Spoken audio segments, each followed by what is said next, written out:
আজকে সান্ধ্যকালী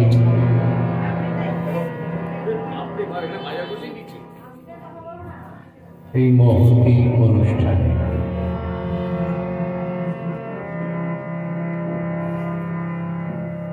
সারাদিন ব্যাপী মহানাম সংকীর্তনের পরে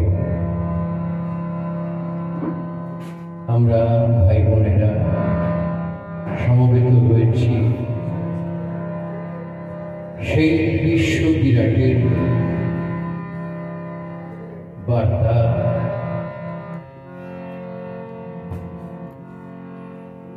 জাতি ধর্ম দল মত বর্ণ সম্প্রদায় নির্বিশেষে সকলের উদ্দেশ্যে তুলে ধরতে, যে বিশ্ববিরাটকে কেন্দ্র করে সারা পৃথিবীর বুকে অজস্র আলোচনা সমালোচনা, তর্ক বিতর্ক বাদ বিতর্ক, জন্মসিদ্ধ ঠাকুর শ্রী শ্রী বালক ব্রহ্মচারী মহারাজ যার পার্থিব পরিচয়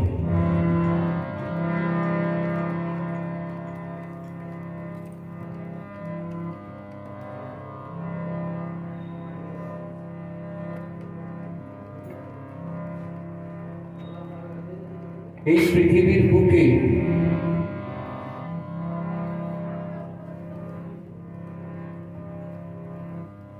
আমাদের স্মরণকালে আমরা পেয়েছি অনেক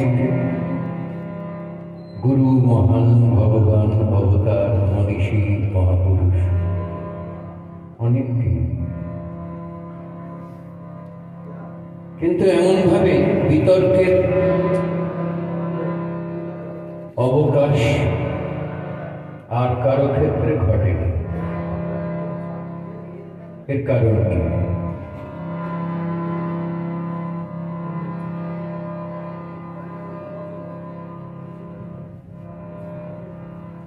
এই পৃথিবীর প্রায় 10 কোটির উপর সন্তানের দীক্ষাদাতা পরম পিতা জন্মসিদ্ধ ঠাকুর শ্রী শ্রী বালক ব্রহ্মচারী মহারাজ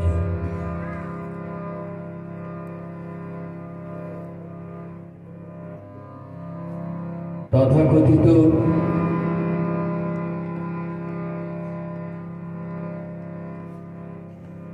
ধর্মীয়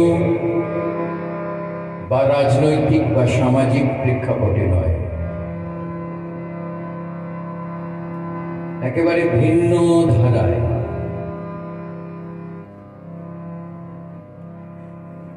এক নতুনত্বের স্বাদ এনে এই পৃথিবীর বুকে উপহার দিতে চলেছে এক নতুন পৃথিবী, নতুন সমাজ, নতুন ব্যবস্থা,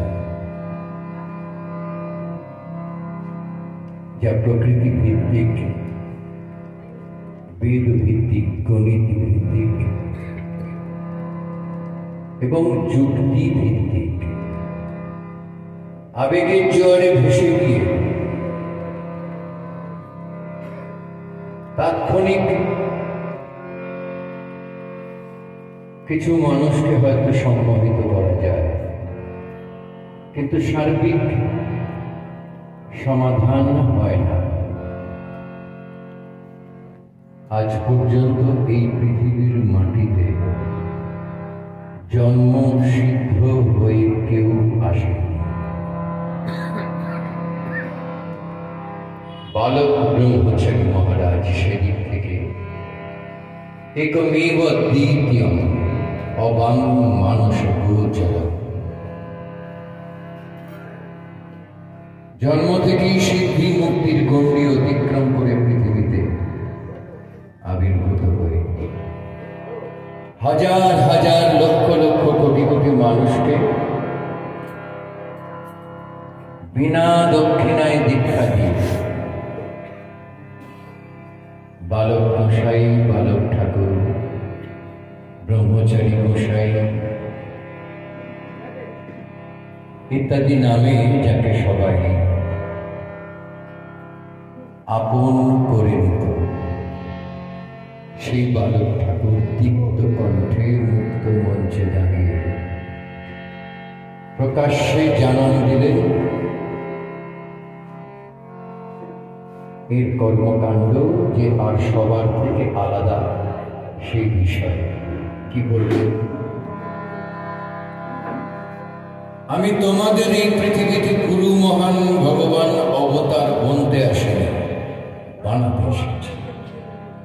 আমি এসেছি আমার এই জীবদ্দশায় এই পৃথিবীর মাটিতে এক জাতি, এক নীতি, এক বিশ্ব ভ্রাতৃত্ববোধ, এক রাষ্ট্র ব্যবস্থার প্রবর্তন করে দিয়ে যেতে, এবং আমি তা করবই। এর জন্য যদি আমাকে দশানা ছমানা করতে হয়, যদি গুরুগিরির পোশাক ত্যাগ করতে হয়, যদি আরেকটা কুরুক্ষেত্র করতে হয়, আগের বারে কুরুক্ষেত্র নাকি 18 দিন ব্যাপী হয়েছিল, এবারে 7 দিনেই তা সমাপ্ত হয়। তবু আমার তাতেও আপত্তি নেই। এই পৃথিবীর মাটিতে এক মানুষের সমাজ, এক বিশ্ব ভ্রাতৃত্ববোধ, এক রাষ্ট্র ব্যবস্থার প্রবর্তন করে দিয়ে তবেই যাব, এমন মাত্রায় বেঁধে দিয়ে যাব যেখানে 50,000 বছরের মধ্যে আসবে না কোন গুরু মহান ভগবান অবতার, আসার দরকার হবে না। আমি এই পৃথিবীকে পাঠশালার গণ্ডি থেকে ইউনিভার্সিটির গণ্ডিতে বেঁধে নিয়ে যাব, ঘরে ঘরে বিবেকানন্দ প্রতিষ্ঠা করে দিয়ে যাব। কোনো উচ্ছিষ্ট নয়, একেবারে নিউ লাইট, নতুন আলো দিয়ে যাব। আমি আমার দৃষ্টান্ত বাংলা, ভারত তথা পৃথিবীর ইতিহাসে কাজ শুরু করেছিলেন অনেকেই, শেষ কেউ করে যেতে পারে। আমি সেই শেষ কাজটি শেষ করে দিয়ে যাব। এটা আমার অহংকারের কথা নয়, দেশের সকল ভাই বোনেদের উদ্দেশ্যে হাত জোর করে বলি, এ রক্তের মর্যাদা রাখতে হবে। আর যাই হোক, এ রক্ত বেঈমানের রক্ত নয়, গৌরের ভবিষ্যৎ বাণীর শেষ রক্ত হিসেবে আমি অঙ্গীকার করছি।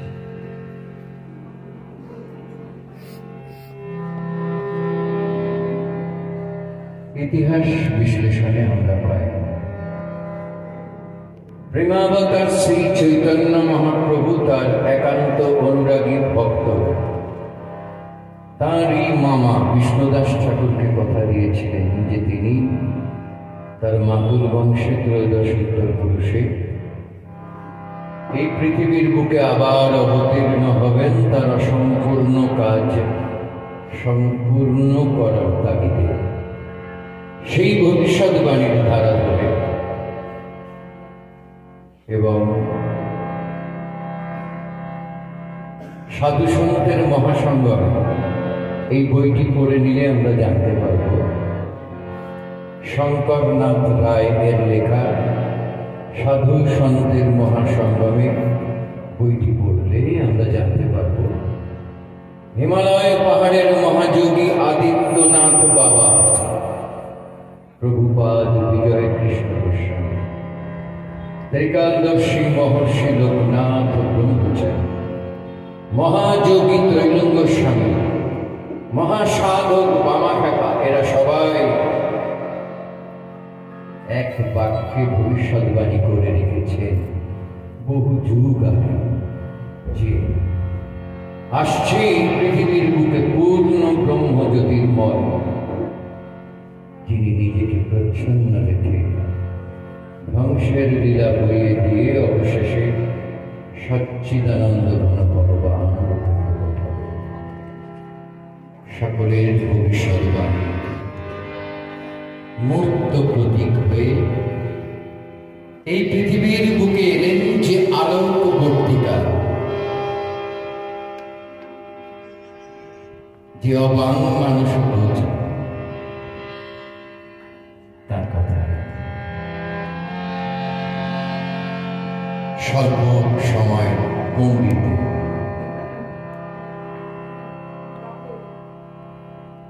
তুলে ধরার দাবিতে সঙ্গীতের মূর্ছনায় আমরা বলি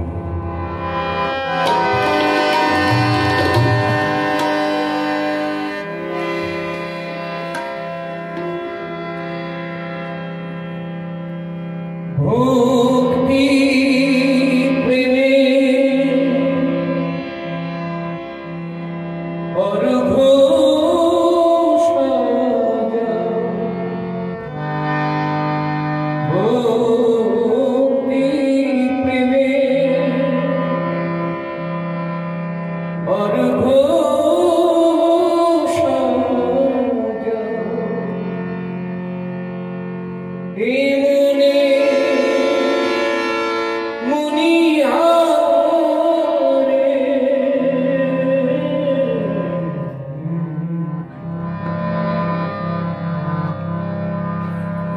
বাহিরে